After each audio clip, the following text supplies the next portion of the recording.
É péssimo só teoria. Não é nem só questão da revisão, tem que fazer bateria de questões. Porque é aí que entra a prática que você está falando, no estudo de concurso, de vestibular, de que seja, a prática é a resolução de questões. Porque quando você vai resolver a questão, você precisa raciocinar como o conteúdo está ali inserido. Então, você aprende lá, por exemplo, alguma coisa de lei, de direito penal, por exemplo, processual penal. Aí você tem lá uma lei, a letra da lei. Só que aí na questão vem um estudo de caso, que é a aplicação daquela lei. Então, é a prática daquela lei. E aí você tem que saber.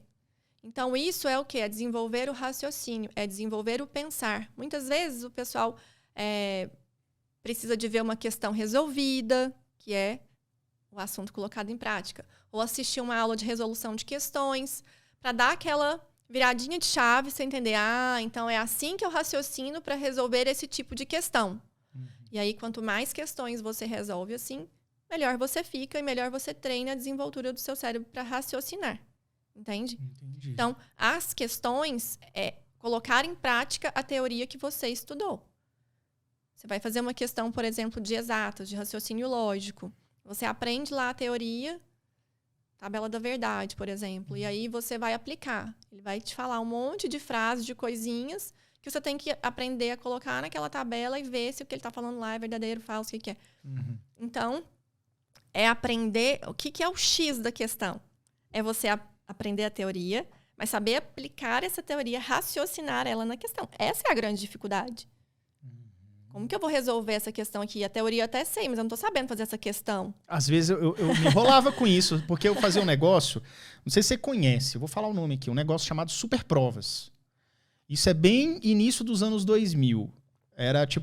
Hoje em dia tudo é site, né? Site com provas. Mas na época você te baixava um programinha no teu notebook, ou no teu netbook, que era um notebookzinho desse tamanho, lento pra burro. Mas enfim. E aí você estudava um negócio chamado lá Superprovas. E aí era só exercício. Eu quero administrativo, tal banca, você poderia meio que escolher. Sei lá, CESP, que hoje mudou até o nome, CESP e administrativo. Aí tá lá, 200 mil questões.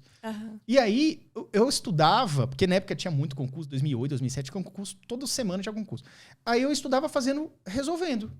Mas eu, na verdade, não entendia nada. Eu, tipo assim, velho, eu acertei. Tá, mas por que eu acertei? Sei lá, próxima questão. Eu era um péssimo estudante. Não. Então, na verdade, só fazer negócio, você gosta de só fazer prova, não adianta. Você tem que entender para fazer a aplicação, a junção daquilo ali. Né? É por isso, eu particularmente acho que o estudo só por resolução de questões, ele não é tão eficiente. Talvez funcione para algumas pessoas. A gente tem pessoas diferentes no mundo, né? Pode ser que para alguém funcione. Mas eu acho que isso é para poucas pessoas. Para poucas pessoas. É para quem consegue aprender a teoria a partir de uma resolução de questão.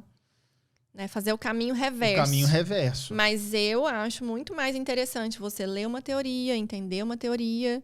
E aí, como eu aplico essa teoria? Tá lá na questão. Então, o processo é importante, né? Sim. Você vai entender aquilo. Uma coisa que tem que ficar bem claro. Não tem fórmula mágica para passar em concurso. Não tem milagre. Não tem atalho. Não tem. Tem concursos que são mais fáceis de passar e tem concursos que são médios e concursos que são mais difíceis. É assim.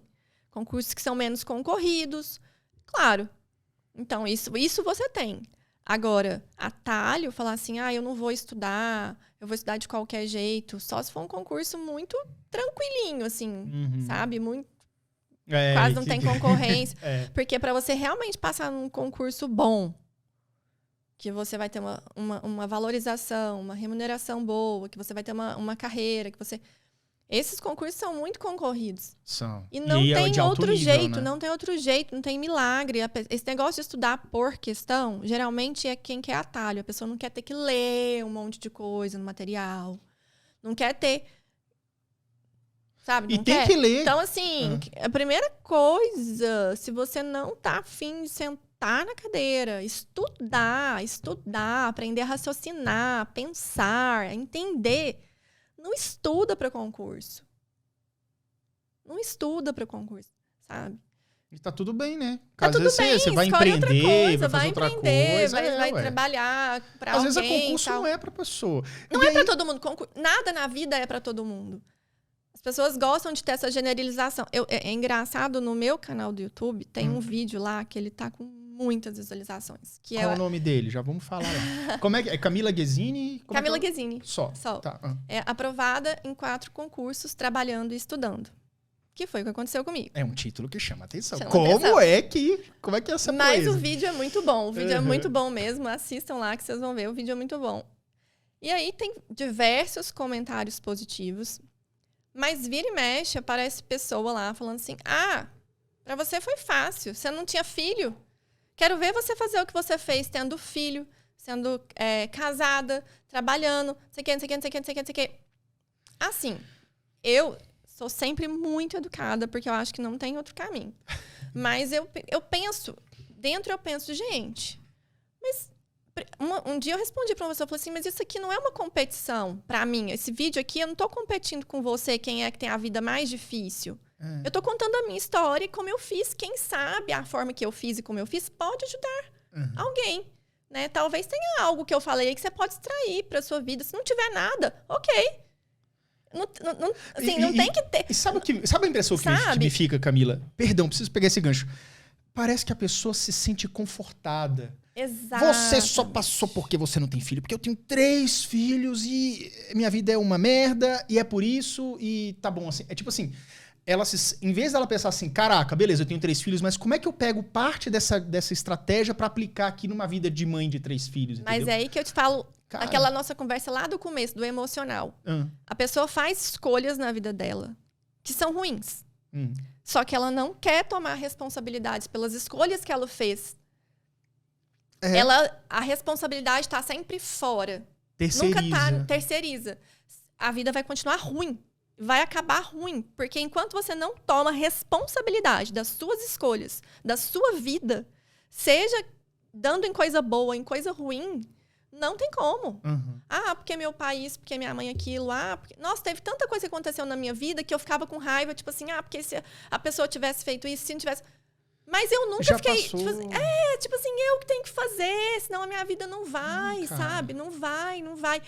Então, assim, eu percebo que existe um rancor. Quando eu vejo um comentário assim, existe um rancor. Da própria pessoa, da própria vida. Da própria pessoa, da própria vida. Eu não tomo aquilo como pessoal. Eu hoje, assim, nossa... Eu faço faculdade de filosofia também.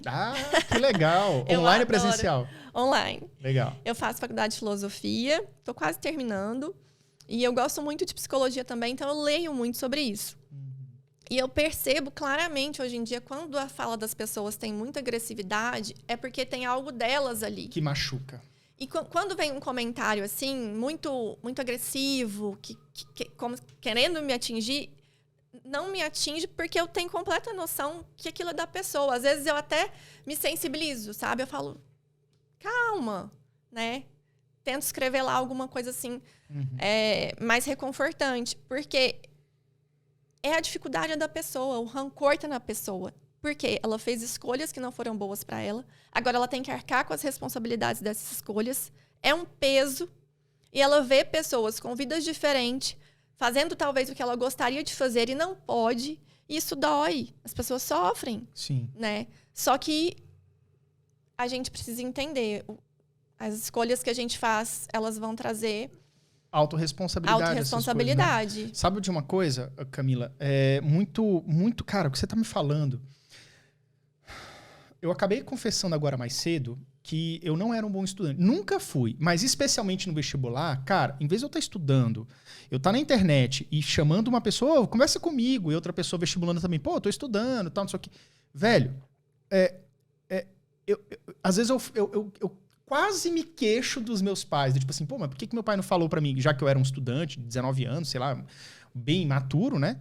Por que ninguém virou pra mim e me deu uma sacudida e falou assim, menino, sai dessa porcaria desse computador e vai estudar? Eu fico querendo meio que culpar os meus pais. Não fico, quase fico querendo.